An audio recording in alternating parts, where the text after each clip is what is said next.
పరలోకబంధన పరమ తండ్రి, పాపుల రక్షక, పాపుల పాలడి దైవమా, మహోన్నతుల మహోపకారి, దేవాది దేవ, రాజాది రాజా, యేసయ్య తండ్రి, మీకే స్తుతి స్తుతి స్తుతి స్తుతి స్తుతి స్తుతి స్తుతి స్తుతి స్తోత్రము తండ్రి.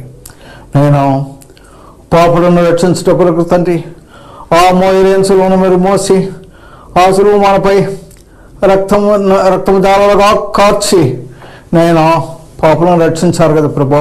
మీకే స్తుతి స్తుతి స్తుతి స్తోత్రములు తండ్రి. వేలాది వందనాలు ప్రభా. ఇప్పుడు తండ్రి మీ యొక్క సేవకురాలు ఆలిస్పును స్వామి గారు తండ్రి సువార్తను ప్రకటించబోతున్నారు ప్రభా.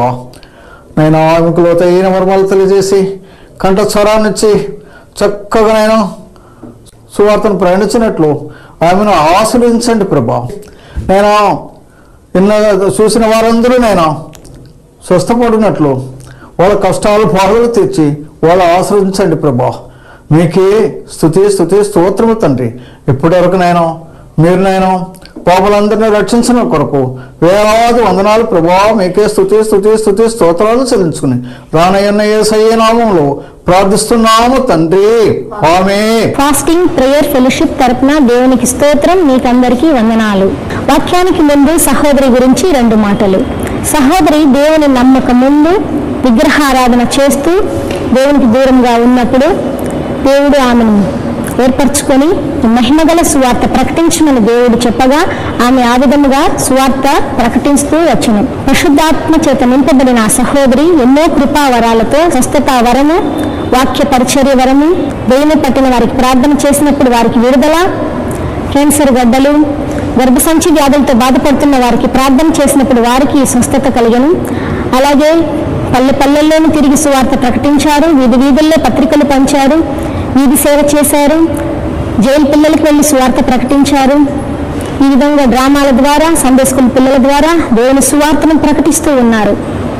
దేవుని కొరకు చక్కగా వాడబడుతున్నారు. మాంత్రికులు, చేతబళ్ళు చేసిన వాళ్ళు ఈ విధంగా వారి కొరకు ప్రార్థన చేసినప్పుడు వారికి కూడా విడుదల కలిగింది.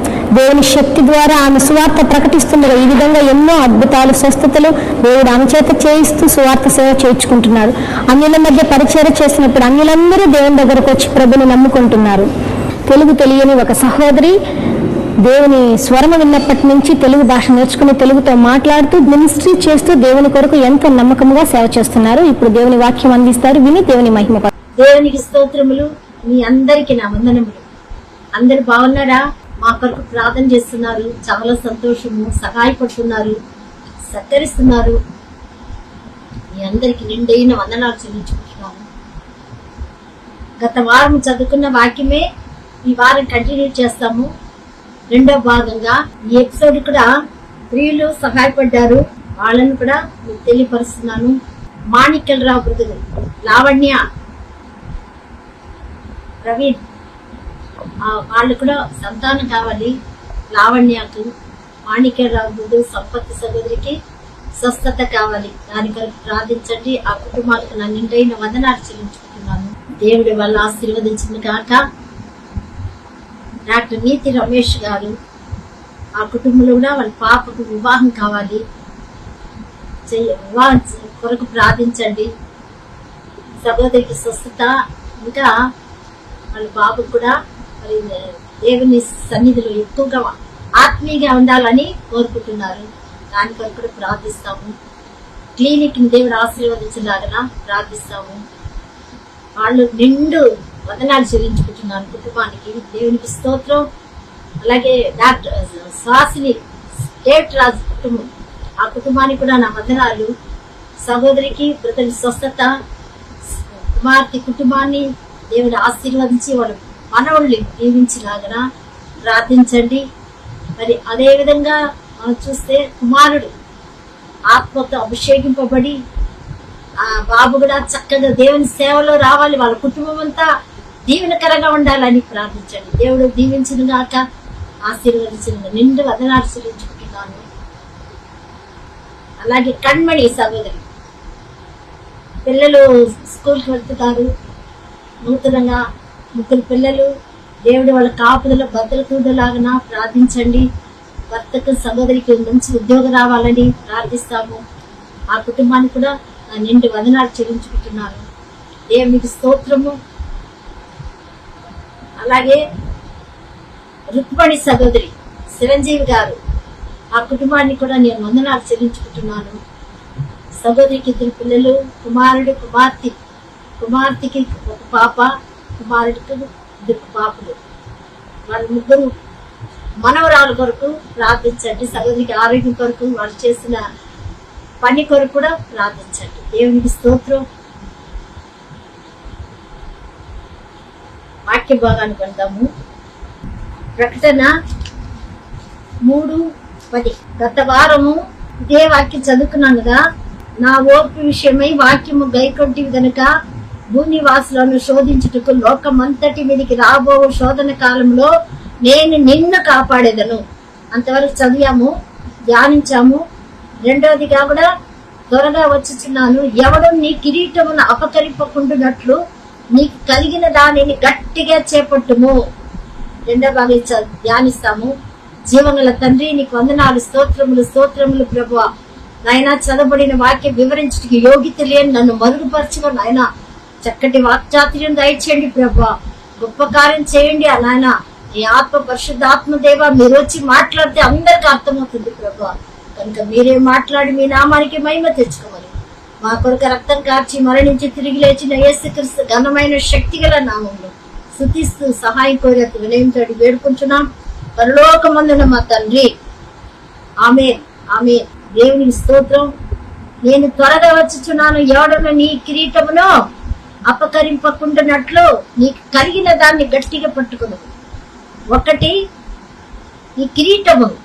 ఇందాక కిరీటం గురించి కూడా ధ్యానించాం కదా, ప్రకటన 2:10లో. నమ్మకంగా ఉంటే జీవ కిరీటము, శోధన కాలంలో నమ్మకంగా ఉండాలి, అప్పుడు జీవ కిరీటము పొందుకుంటాము. రెండోది ఏం చదువుకున్నాము, శోధన సగించినప్పుడు వాగ్దానం చేయబడిన జీవ కిరీటము కదా.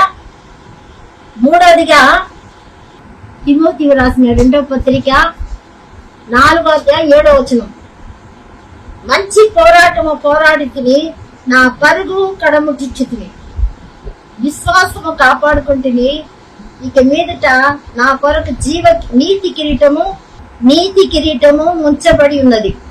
ఆ దినమందు నీతి గల న్యాయాధిపతి అయిన ప్రభువు అది నాకు మాత్రమే కాకుండా తన ప్రత్యక్షతను అపేక్షించే వారందరికీ అనుగ్రహిస్తాము. దేవుడికి స్తోత్రం. అవును ప్రియులారా, నీతి కిరీటం, మంచి పోరాటం అంటే విశ్వాసముని కాపాడుకున్నారు. కొంతమంది ఏం చేస్తారంటే దేవుని నమ్ముతారు, విశ్వాసం ఉంచుతారు. ఒకవేళ ఒళ్ళు బాగైంది అనుకో, లేదు వాళ్ళు అనుకున్నది జరుగుతుంది అనుకో, తర్వాత రారు, మళ్ళీ విశ్వాసం పోగొట్టారు. ఒక్క మాట, ఒక్కసారి నువ్వు ప్రార్థన చేసినా, ఒక్కసారి విశ్వాసం ఉంచినా ప్రభు విడుబడు. నువ్వు విడుస్తావో ఏమో, కానీ నిన్ను విడిచిపెట్టడు. అంత ప్రేమ గల దేవుడు, దయగల దేవుడు. నా బిడ్డ, నా రక్తంలో కడగబడిన బిడ్డ, ఆమె మర్చిపోయింది. కన్న తల్లిదండ్రులు ఎంతో మంది మర్చిపోతూ ఉన్నా, తల్లిదండ్రులు చూస్తారా? చూడరు. వాళ్ళు చిన్నప్పటి నుంచి ఎలా పెంచి ఉంటారు, ఎలా చూసి ఉంటారు, అన్ని మర్చిపోతారు. అందుకే అన్నాడు, తండ్రి మర్చినా నేను నిన్ను మరువను అన్నాడు. కనుక ప్రియులారా, మంచి పోరాటం. అవును, విశ్వాసం కాపాడుకోవాలి. యోహాను సువార్త 11:25 అదే ఉంది. నా యందు విశ్వాసం వచ్చిన వాడు చనిపోయిన బ్రతుకును, బ్రతికి విశ్వాసం ఉంచిన వాడు ఎన్నటికీ చావడు. అంటే ఇది అర్థం ఏమంటే, ఇంతకు ముందు కూడా మీకు తెలియజేశాను. ఒకసారి నమ్ముతారు, బ్రతుకుతారు. బ్రతికిన తర్వాత ఏం చేస్తారు? దేవుని విడిచిపెట్టేస్తారు. అది కాదు, విడవకుండా బ్రతికి విశ్వాసం ఉంచిన వాడే అంతమ వరకు విశ్వాసం ఉంచాలి. పోరాటం, మంచి పోరాటం పోరాడుతుంది. అపవాదితో పోరాటం, శోధనలో పోరాటం, వ్యాధితో పోరాటం. ఎంత భయంకరం ప్రియులారా, వస్తా ఉంటాయి. కానీ పౌలు గారు నేను పోరాడి జయించాలంటున్నాడు. నా కొరకు నీతి కిరీటం ఉంది అని చెప్పగలమా? అవును ప్రియులారా, అలాగా మనం కూడా జయం పొందుకోవాలి, పోరాడాలి. అపవాది చేత పోరాటం అలా ఉండి నీతి కిరీటం సంపాదించుకోవాలి. తర్వాత ఆ దినమందు నీతి గల న్యాయాధిపతి అయిన న్యాయాధిపతి అయిన దేవుడు నీ పని పరీక్షించు వేళలో ఏమందువో నీ పని ఏముందునో. అవును ప్రియులారా, ఎంత మంచి పాట అది. న్యాయాధిపతి అయిన యేసుడు ప్రభు, అది నాకు మాత్రమే కాకుండా అది ప్రత్యక్షత, దేవుని దగ్గర ప్రత్యక్షతకు వస్తాం కదా మనం అందరము. అప్పుడు వాళ్ళందరికీ నీతి కిరీటం ఇస్తాడు, నాకే కాదు, ప్రత్యక్ష అవును వారికి మాత్రమే, మిగతా వారికి లేదు ప్రియులారా. అంతము వరకు, కడవరి వరకు విశ్వాసం కాపాడుకొని పరిశుద్ధంగా జీవించి అలా ఉన్న వాళ్ళు ప్రత్యక్షమైనప్పుడే వాళ్ళకి నీతి కిరీటం పొందుకుంటారు. జీవ కిరీటము, వాగ్దానం చేయబడిన కిరీటము, నీతి కిరీటము. నమ్మకంగా ఉండాలి, శోధన సహిస్తూ ఉండాలి. ఇప్పుడు పోరాడుతుండాలి. ఇంకొక కిరీటం చెప్తాను. 1 దశలోని పత్రిక 2వ అధ్యాయం 19వ వచనం. ఎలా అనగా మా నిరీక్షణ అయిన ఆనందమైనను అతిశయ కిరీటమైనను ఏది మన ప్రభు అయిన యేసు ఆగమన సమయమందు ఆయన ఎదుట మీరే కదా, నిశ్చయముగా మీరే మా మహిమయు ఆనందమై ఉన్నారు. పౌలు గారు ఎంత చక్కగా చెప్తారు కదా, మీరే కదా. అవును ప్రియులారా, ఇప్పుడు మనకు నీకు నీ కిరీటము అన్నాడు కదా. పౌలు గారు ఎన్నో సంఘాలు కట్టాడు, ఎంతో మందికి స్వార్థ చెప్పాడు, ఎంతో మందికి రక్షణ స్వార్థ చెప్పాడు. కానీ వాళ్ళని చూసి చెప్తున్నాడు, వాళ్ళని చూసి అతిశయిస్తున్నాడు, ఆనందిస్తున్నాడు. గొప్ప కార్యం నిజమే ప్రియులారా. ఎక్కడ వెళ్ళినా పరిశుద్ధులు నీతిమంతులుగా ఉండి, లేదు ప్రభులో ఉన్న వారికి స్వార్థ ప్రకటించడం కంటే కొత్త వారి స్వార్థ చెప్పాలని నాకు చాలా ఇష్టం. అప్పుడు ఉండే ఆనందం అన్ని మర్చిపోతాం, ఇల్లుని మర్చిపోతాం, అన్ని మర్చిపోతాం. కొత్త వాళ్ళు దొరికితే చాలు, అంత సంతోషం. అందుకే పౌలు గారి వాగ్దానం నాకు వాగ్దానం ఇచ్చాడు, నువ్వు వెళ్ళి మహిమగల స్వార్థ ప్రకటించని. తిరుపతి పట్టణంలో ఎంతో మంది ప్రకటించినా, ఎన్ని చేసినా ఎన్నో అభ్యంతరాలు వచ్చినాయి, ఎన్నో ఆటంకాలు వచ్చాయి.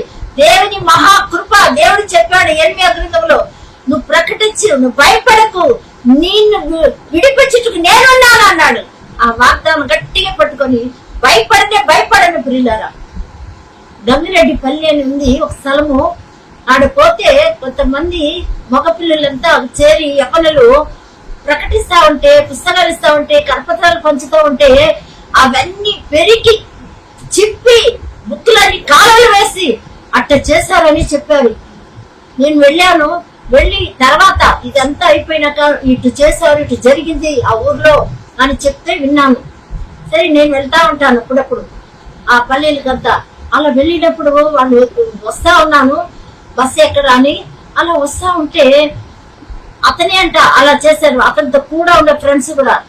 సరే ఏం చేశాడంటే, నా దగ్గర నేను అంగళ్ళే చెప్తా ఉన్నాను స్వార్థ చెప్పి కరపత్రాలు ఇస్తా ఉంటే ఇతను కూడా కరపత్రాలు ఇచ్చాను. తీసుకొని ఏం చేశాడు, చిప్పాడు, టక్కని అట్టే తిరిగాను. నేను ఇక్కడే ఉన్నాను కదా, నాకు ఇవ్వచ్చు కదా, ఎందుకు అది చింపుతావు అని చెప్పి అడిగాను. చెప్పు, నాకు ఇష్టం లేదు, ఇష్టం లేకపోతే చెయ్యి. చిప్పాది కానీ ఎవరు ఇచ్చినాడు, నేను ప్రింట్ చేసుకున్నాను, నేను ఎందుకు. సైలెంట్ అయిపోయాడు. నీకు కీడు చేయాలని ఇవ్వలేదు, నీకు మేలు చేయాలని, నువ్వు బ్రతకాలి, మారాలని చెప్పి అనుకున్నాను నేను. అలా అన్నప్పుడు నిజంగా దేవుడు, నాకు దేవాతి దేవుడు తోడుగా ఉండి పక్కన ఒక ఆయన చెప్పే తప్పేముంది అని సపోర్ట్ వచ్చాడు. కాబట్టి అదే ఊర్లో పిల్లలు అదే వ్యక్తి అలా చెప్పి అలా తిరుపతి పట్టణంలో అనేక ఉన్నాయి. మా కుమార్తె కూడా అన్నది, శ్రీ మైక్ ఎత్తుకొని ఎక్కడ చెప్పలేదు, నువ్వెందుకు చేస్తావు, నువ్వెందుకు ప్రకటిస్తావు అని కూడా అడిగింది. దేవుడు నేను చెప్పన్నాడమ్మా అని చెప్పాడు. ఎవ్వరు కానీ అభ్యంతరం ఆటంక పరచలేదు పిల్లలు. అదే అనుకున్నాం. కొంతమంది పాస్టర్లు చెప్తారు, అక్క నిజంగా మీకు దేవుని కృప లేకపోతే ఇలాగ చేయలేరు, ప్రకటించలేరు అని చెప్పారు. బాబు జాన్ అని ఉన్నాడు, ఆ జాన్ పాస్టర్ కూడా నేను ఇల్లు వెళ్ళి ప్రార్థన చేసేదాన్ని గృహం గుడికి. అప్పుడు అరుణ్ పాస్టర్ చెప్పాడంట, నువ్వు వెళ్ళు, కూడా వెళ్ళు, ఆంటీ పోతా ఉంటుంది, నువ్వు వినిపోతే అప్పుడు వచ్చి ఒక్కసారి ఒక గృహంలో విన్నాడు వాక్యం. వినిన తర్వాత నిశ్చయంగా మీకు దేవుని మహాకృప కృప దయా ప్రాప్తురాలా అని పర్యమని పిలిచినట్టు ఆ కృప మీకు ఇచ్చాడు. మరి ఇంత చక్కగా ప్రకటిస్తున్నారు, చెప్తున్నారు, ఆ ఇంటి వాళ్ళందరూ వింటున్నారు, చుట్టుపక్కల వాళ్ళు వింటున్నారు. ఇంత ఇది దేవుని కృప, ఇది అభ్యంతరం లేకుండా ఉందని చెప్పాడు. ఇప్పుడు అతను కూడా పాస్టర్ గా ఉన్నాడు. దేవుని మహాకృప కనుక ప్రియులారా, ఈ తిరుపతి పట్టణంలో నిజంగా ఎందుకు చెప్పవచ్చానంటే అతిశయ కిరీటం. అవును ప్రియులారా, మనం ఇలా ఒక్కరికి చెప్తే, వాక్యం చెప్తే, ఇదిగో నీవే నా ఆనందం, నీవే నాకు సంతోషం, అతిశయించాలి. దేవుని ప్రేమను ప్రచురింప చేయటికి చీకటి నుంచి, అంధకార శక్తి నుంచి మనల్ని విడిపించుకున్నాడు, వెలుగులోకి నడిపించాడు ఆయన గుణాతిశయములను ప్రచురింప చేయడానికి. అందుకే పౌలు గారు ఎంత చక్కగా చెప్తున్నాడు, నా అతిశయ కిరీటము ఏది? మన ప్రభువైన యేసుక్రీస్తు ఆగమనముకు సమయములో ఆయన ఎదుట మీరే కదా, నిశ్చయంగా మీరే మహిమ ఆనందమై ఉన్నారు. అట్లా స్వార్థ ప్రకటించి అనేక ఆత్మల రక్షణలో నడిపించాలి ప్రియులారా. అలాగ నడిపిస్తేనే మనకి ఇలాంటి అతిశయ కిరీటము వస్తా. కానీ ఈ కిరీటం అంతా ఏం చేయమన్నాడు? గట్టిగా పట్టుకోండి అన్నాడు. గట్టిగా నమ్మకంగా ఉండాలి. శోధన సగించిన వాగ్దానం చేయబడిన కిరీటం పొందుకుంటాము. శ్రమల్లో శోధనలో సగించాలి, ఓర్చుకోవాలి. అవును ప్రియులారా, ఎన్ని వచ్చినా కూడా దేవుని విడిచిపెట్టకూడదు, విశ్వాసం కాపాడుకోవాలి. మరి ఇక్కడ చూస్తే అనేక మంది దేవుని స్వార్థ చెప్పాలి అని ప్రకటించాలి ప్రియులారా. అది అతిశయం మనకు, దేవుని అంటే అతిశయం. మనుషులు స్వార్థ చెప్తే మీరు చెప్పి కంటే బిడ్డల్ని అతిశయం. ఫలాలు ఫలించాలి, అది అతిశయ ఆనందము, మహిమ, సంతోషం. నేను ప్రభుని అడిగాను, ప్రభు నిశ్చయంగానే నా భర్త మీ సన్నిధి చేరి ఉన్నా కూడా కొత్త కొత్త ఆత్మలో నాకు ఆనందంగా ఉంటాను, సంతోషంగా ఉంటాను. దాన్ని పిలిచలేదు నాకు సంతోషము లేదు ప్రభు అని అడుగుతాను. కనుక ప్రియులారా, మన అతిశయ కిరీటాలు, ఈ కిరీటాలన్నీ ఏం చేయాలో కాపాడుకోమన్నాడు. ప్రభు రాకడ కొరకు మనం ఎలా ఉండాలంటే అపకరింపకుండా, అపవారి అపకరిస్తాడు, అందుకని అపకరింపకుండాట్లు నీ కలిగిన దానిని గట్టిగా పట్టుకో. రెండోది మనకు కలిగినది ఏమి? దేవునికి స్తోత్రం. ఇంతవరకు కిరీటాన్ని గురించి ధ్యానించాము. మనకు కలిగినది 2వ అధ్యాయం ప్రకటన 2:26. నేను నీ తండ్రి వలన అధికారము పొందినట్లు జయించుచు అంతము వరకు నా క్రియలను జాగ్రత్తగా చేయవానికి జనుల మీద అధికారం ఇచ్చేదను. ఇతని ఎరుప దండముతో వారిని ఏలును. అంటే పరిచరిస్తాడు, సేవకుడుగా చేస్తాడు. గొర్రెలు మేపు, కాయము, వేపుము, కాయము. పేతురుకు చెప్పాడు కదా యోహాన్ సువార్తలో 21:15 నన్ను ప్రేమించుచున్నావా అని అడిగాడు కదా. అడిగి నిశ్చయంగా ప్రేమిస్తే నా గొర్రెలను కాయము, నా గొర్రెలను కాపరిగా ఉండుము, కాయము, మేపము. దేవునికి స్తోత్రం. భోజనం పెట్టాలి, మేపాలి, కాయాలి. మరి ఇలాంటి కార్యాలు కూడా దేవుడు మనకు అప్పగిస్తూ ఉంటాడు. సౌలు ఒక అతను, సమూయేలు గ్రంథము 1 సమూయేలు 15 అధ్యాయాన్ని చూస్తాము. సౌల్ని దేవుడు మరి జనాలు ఎన్నుకున్నారు రాజుగా. సౌలు మొట్టమొదటి ఇశ్రాయేల్ జనాలకు రాజు కదా, ఎన్నుకున్నాడు. అయితే అతను ఏం చేశాడంటే అమాలేకులు నీకు నాశనం చేసేసి వచ్చాయి అని చెప్తే అన్ని చేసినాడు, కానీ కొన్ని మాత్రం జంతువులు దాచుకున్నాడు. అప్పుడు సమూయేలుతో దేవుడు మాట్లాడి, నువ్వు వెళ్ళి యెషయా కుమారుల్లో ఒకరిని రాజుగా చెయ్యి అని చెప్పాడు. అలా చెప్పడానికి ముందు కొంచెం భయపడ్డాడు. అయితే వెళ్ళాడు అనమాట. వెళ్ళి ఇక్కడ అడిగాడు, ఎక్కడ? మన సౌలు దగ్గరికి. 15వ అధ్యాయంలో 14వ వచనం. అలాగైతే నాకు వినపడుతు 13 కూడా చదువుతాం. తర్వాత అతడు సౌలు నొద్దకు రాగా సౌలు యెహోవా వలన నీకు ఆశీర్వాదం కలుగును గాక అని సౌలుతో చెప్పాడు సమూయేలు. చెప్పిన తర్వాత యెహోవా వలన నీకు సౌలు యొద్దకు రాగా సౌలు యెహోవా వలన నీకు ఆశీర్వాదం కలుగును గాక, యెహోవా ఆజ్ఞను నేను నెరవేర్చి తినగా. సౌలు అంటున్నాడు, యెహోవా ఆజ్ఞ నేను అనుసరించి తిని అనగా నేను నెరవేర్చి తిని అని చెప్తున్నాడు. సమూయేలు అలాగైతే నాకు వినబడిచిన గొర్రెలు అర్పులు ఎడ్ల రెంకెలు ఎక్కడవి అవి అని అడిగాడు. దాచుకున్నాడు. గొర్రెలు ఎడ్లు అవన్నీ దాచుకునేస్తున్నాడు. దాచుకొని సభ్యింపబడిన దాన్ని దాచుకొని దేవుడు చెప్పిన ఆజ్ఞ ప్రకారం నడవలేదు. అందుకే ఇక్కడ ఏం చెప్పాడంటే 19లో, నీవు ఎందుచేత యెహోవా మాట వినక దోపుడు మీద ఎగబడి ఆయన దృష్టికి కీడు చేసి తివనేను. అందుకు సౌలు ఆ మాట అనొద్దు, నేను యెహోవా మాట విని యెహోవా నన్ను పంపిన మార్గమున పోయి అమాలేకీయులు రాజైన అగుగును తీసుకొని వచ్చి తిని, కాని అమాలేకీయులు నిర్మూలము చేసి తిని. అయితే గిల్గాలలో నీ దేవుడైన యెహోవాకు బలి అర్పించుటకు బయలు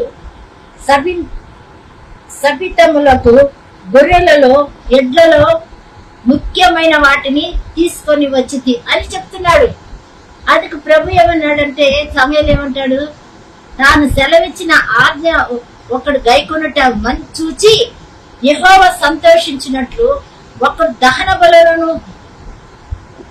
బలులను అర్పించుట చూచి ఆయన సంతోషించినా ఆయన మాట వెనుక ఆయనకు ఆహారం పెడితే సంతోషిస్తాడా? ఇప్పుడు అమ్మ నాన్న ఉంటారు, పిల్లలకి ఏదైనా చెప్తారు, చేయనైనా అంటే అది చేయరు, కానీ ఏదో ఒకటి తీసుకొచ్చి పెడతారు, తినమని ఇంత తినండి అని. వాళ్ళు ఇష్టపడతారా? ఇష్టంగా తింటారా? నా మాట వినలేదు, నీ మీద నా కోపం అంటారు కదా. అలాగే ఏం చేశాడంటే మరి ఇక్కడ సౌలు పోగొట్టుకున్నాడు. ప్రకటన గ్రంథంలో గట్టిగా పట్టుకోనుము నీకు కలిగిన దాన్ని అన్నాడు కదా. కలిగించి స్క్రీట్ కూడా ఇచ్చాడు సౌలుకి, కానీ పోగొట్టుకున్నాడు. దేవుని మాట ఆజ్ఞ మీరి పోగొట్టుకున్నాడు అని మనం ఇక్కడ చూస్తున్నాం. కనుక ప్రియులారా, దేవాది దేవుడు అలా ఇంకా మన సంసోన్ని కూడా చూడొచ్చు. సంసోను కూడా ఏం చేశాడు, దెలీలా ఫిలిష్తీయుల అమ్మాయిని ప్రేమించి ఆయనకిచ్చిన వరం పోగొట్టుకున్నాడు. గట్టిగా పట్టుకోలేదు. దేవుని పట్ల ఆశ కలిగి ఆత్మతో అభిషేకింపబడిన వారు ప్రియులారా, మనం గట్టిగా ఉండాలి, విశ్వాసం కలిగి ఉండాలి. శరీరాశ, నేత్రాశ, జీవపు డబ్బు మనకు ఉండకూడదు. ఎందుకంటే మనం కలిగిన దాన్ని గట్టిగా పట్టుకోమన్నాడు. నేను రాకడ వరకు గట్టిగా పట్టుకోండి అని చెప్పాడు కదా. కనుక మనము ఆయనకు శోధన కాలంలో మనల్ని కాపాడాలంటే మనము సగించి ఉండాలి, ఓర్చుకొని ఉండాలి. ఆయన ఓర్పుని తెలుసుకొని ఆయన కృతజ్ఞతలు చెల్లించే బిడ్డలుగా మనం ఉండాలి. రెండోదిగా మనం కిరీటం పొందాలి. అపవాది మరి ఆ కిరీటాన్ని దొంగలిస్తాడు కనుక దాన్ని మనం ఏం చేయాలా, భద్రంగా కాపాడుకోవాలి. నమ్మకంగా ఉండాలి, విశ్వాసం కలిగి ఉండాలి. అలాగే సహవాసం కలిగినప్పుడు కూడా వాగ్దానం చేయబడిన దేవుడు నమ్మదగిన దేవుడు. అలా మనం ఉండాలి. నీతి కిరీటం, పోరాటం, విశ్వాసంలో పోరాడి జయించి బిడ్డలుగా, నీతి కిరీటం పొందే బిడ్డలుగా కూడా మనం ఉండాలి. ఆ కిరీటాన్ని కూడా మనం అపవాదికి ఇవ్వకుండా చూసుకోవాలి. మూడోదిగా మనం ఎలా చేయాలంటే మన కలిగిన దాన్ని గట్టిగా పట్టుకోవాలి. ఒక అధికారం ఇస్తే, ఒక తలాంతి ఇస్తే తలాంతిని వాడుకోవాలా. కనుక మనం గట్టిగా ఉండాలి ప్రియులారా. తలాంతిని వాడుకునే బిడ్డలుగా మనం ఉండేటప్పుడు దేవుడు ఏం గట్టిగా ఉంటే పట్టుకొనుము, అప్పుడు జయించిన వారైన నా దేవుని ఆలయంలో ఒక స్తంభంగా చేసేదను. హల్లెలూయా, స్తోత్రం స్తోత్రం ప్రియులారా. కనుక అలాంటి గొప్ప ఆశీర్వాదం మనకి దేవుడు అనుగ్రహిస్తాడు. కనుక మనం కలిగిన దాన్ని పోగొట్టుకోకూడదు, గట్టిగా పట్టుకోవాలి, గట్టిగా స్థిరంగా ఉండాలి అని మనం చూస్తున్నాం. కనుక దేవాది దేవుడు ఈ వాక్యమును మనలందరినీ కూడా దేవుడు సగించాడు, ఓర్చుకున్నాడు. మన పాప కొరకు మనం బ్రతకాలని, మనం రక్షణ పొంది ఆయన స్తుతించి ఆరాధించాలని, నిత్య రాజ్యములో మనం ఉండాలని దేవుడు మన కొరకు సిలువలో యాగం చేశాడు, మన కొరకు ప్రాణం ఇచ్చాడు, ముల కిరీటం ఇచ్చి ధరించాడు. మనకు జీవ కిరీటాలు, మహిమ కిరీటాలు, నీతి కిరీటాలు మనకి ఇస్తా ఉన్నాడు. కనుక ప్రియులారా, మనం దేని వల్ల అతిశయిస్తున్నాం? దేవుని ప్రేమను ప్రకటిస్తున్నామా? ఇతరులను బ్రతికిస్తున్నామా? ప్రభు వారు సజీవులుగా ఉంటే పరలోకం నరకాన్ని తప్పిస్తాడు, మరణాన్ని తప్పిస్తాడు, అగ్ని గుండా తప్పిపోతాడు, శిక్ష తప్పిపోతుంది, తీర్పు తప్పిపోతుంది. యేసు క్రీస్తులు ఉంటే ఇంత ఆశీర్వాదం అనుకుంటే నమ్ముదామా? రక్షణ పొందుదామా? ప్రియులారా, రక్షణ అంటే అబ్బాయి మరణం నుంచి తప్పించేదే రక్షణ. కనుక నిత్య మరణం నుండి తప్పించి నిత్య జీవానికి దేవుడు మనల్ని నడిపిస్తాడు. ఇలాంటి దేవుడు మనకి ఎంతో గొప్ప దేవుడు, త్యాగం చేస్తుంది. ఆయన రక్త ప్రాణం ఇచ్చి బ్రతికించిన ప్రేమామూర్తి, మరణాన్ని జయించి లేచిన దేవుడు. ప్రతి వాక్యాన్ని మనలందరినీ ఆశీర్వదించిన దాత. ఆమె ప్రార్థన చేసుకుందాం. కనికరగల దేవా, నమ్మదగిన దేవా, గొప్ప దేవా, అద్భుతకరుడా, ఆశ్చర్యకారాలు చేయగల తండ్రి, నీ బంగారు పాదాలు కృతజ్ఞాస్తుతి స్తుతి స్తుతి స్తుతి స్తోత్రమయ్యా, స్తోత్రం స్తోత్రం. మారని దేవా, మార్పు చెందని దేవా, నీకు స్తోత్రమయ్యా, స్తోత్రం. కరుణామయుడా స్తోత్రం, అద్భుతకరుడా స్తోత్రం తండ్రి. ప్రభా నాయనా తండ్రి, నువ్వు చేస్తున్న ప్రతి ఒక్క నాయనా మీకు అయిష్టకారం అన్ని కూడా తొలగించి కిరీటాన్ని అపకరింపకుండా, అపాధికి శోధన వస్తే మేము పడిపోకుండా పరుగులు నాయన పోరాటంతో విశ్వాసంతో నీతి కిరీటం పొందే కృప దయచేయండి. ఆయన మమ్మల్ని ఆశీర్వదించండి అయ్యా, దీవించండి. ప్రార్థన చేసిన కుటుంబాన్ని, చూస్తున్న కుటుంబాన్ని ఆశీర్వదించండి. ప్రతి ఒక్కరిని ప్రభు ఇప్పుడు చూసిన ప్రతి బిడ్డలకు మేలు చేయమని ప్రార్థిస్తున్నాం. అద్భుతం చేయనైనా నన్నా తండ్రి, మా కొరకు ప్రార్థించే బిడ్డలు, సత్కరించే వారు అందరినీ ఆశీర్వదించండి. వధువు లేకుండా, కొత్త లేకుండా దీవించండి ప్రభా. నాయన నీ నామానికి మహిమకరంగా ప్రభా ఆడుకోమని ప్రార్థిస్తున్నాను. అలాగే తండ్రి, చదువుకున్న బిడ్డలు నాయన చదువుకుంటే ఉద్యోగం లేని వారి ప్రభా జ్ఞాపకం చేసుకోండి. వివాహం కానీ ఎప్పని బిడ్డలు జ్ఞాపకం చేసుకోండి అయ్యా. దయ ఉంచి నాయన వివాహం జరిగి గర్భఫలం దయచేయండి. ఆయన ఎదురు చూస్తున్నారయ్యా, సహాయం చేయమని. ఆయన గర్భఫలం, గర్భస్వాస్థ్యం ఇచ్చేది మీరే, మీ వల్ల తప్ప వేరే జరగదు నాయన. ఎలాంటివి అయినా కూడా ప్రభా మీ చిత్తం, నీ కృపలు వర్ధిల్లించేయండి ప్రభా. తండ్రి గర్భిణి సుఖప్రసవం దయచేయండి. తల్లి బిడ్డలు క్షేమంగా వచ్చండి. ప్రేమగల ప్రభా, ఇదిగో నా తండ్రి నాయన ప్రభా. తండ్రి మరి శిరీషకు నా ప్రియ ప్రభా, గర్భంలో బిడ్డల ప్రభా మరి తండ్రి హార్ట్ బీట్ తక్కువగా ఉందని చెప్పారంట. మీరు హార్ట్ బీట్ కరెక్ట్ గా నార్మల్ గా చేయమని ప్రార్థిస్తున్నాం. సహాయం చేయండి నైనా, సహాయం చేయండి ప్రభా. అద్భుతం చేయండి అయినా. శిరీషాను ఆశీర్వదించండి తండ్రి. స్తోత్రాలు, వందనాలు అయ్యా. కనికెరగల ప్రభా, నమ్మదగిన దేవా, ఆయన కూడా ప్రభా సుఖప్రసం, సుజాతకు సుఖప్రసం, వినికిడి కూడా దయచేయండి. గొప్ప దేవానికే వందనాలు, స్తుతి స్తోత్రాలు చెల్లించుకుంటున్నాను. కోర్టు సమస్యలు న్యాయం చేయి ప్రభా. న్యాయాధికర్త, న్యాయాధిపతి మీరే. రావాల్సిన ధనం, రావాల్సిన ఐశ్వర్యం ప్రభా ఇప్పించండి. ఆయన లోన్ ఉంటే త్వరగా అందరికి తీరిపోవడానికి సహాయం చేయండి ప్రభా. ఆయన కృప చూపించండి ప్రభా. దయగలనైనా ప్రేమగల తండ్రి, బాధల్లో కష్టాలు ఉండేవారిని ఆదుకోండి. బిజినెస్ చేసుకున్న బిడ్డల్ని దీవించండి. ప్రేమగల ప్రభా, సొంత ఇండ్లు లేని వారికి ఇండ్లు దయచేయండి. ప్లాట్లు సేల్ కావాలన్న ప్రభా సేల్ చేయించండి. అందరి బాధలు, కష్టాలు తొలగించి నామానికి మహిమ తెచ్చుకోండి. జన్మదిన, వివాహ దినం చేసుకుని బిడ్డల్ని ఆశీర్వదించండి. మరణ దినాన్ని ప్రభా, అలాగే చనిపోయిన గృహాల ఆదరణ బాధాత్మ దయచేయండి. మీ నామానికి మహిమ తెచ్చుకోండి. దూర దేశంలో ఉండే బిడ్డలు దీవించి ఆశీర్వదించండి. మా రక్షకుడు, విమోచకుడైన యేసుక్రీస్తు పరిశుద్ధమైన నామంలో, శక్తి గల నామంలో స్తుతిస్తూ ప్రార్థిస్తూ అది వినయంతో వేడుకుంటున్న పరలోకమందున మా తండ్రి. ఆమేన్, ఆమేన్. దేవుడు మీకు తోడై ఉంటుంది కాక. మీ అందరికీ నా వందనాలు.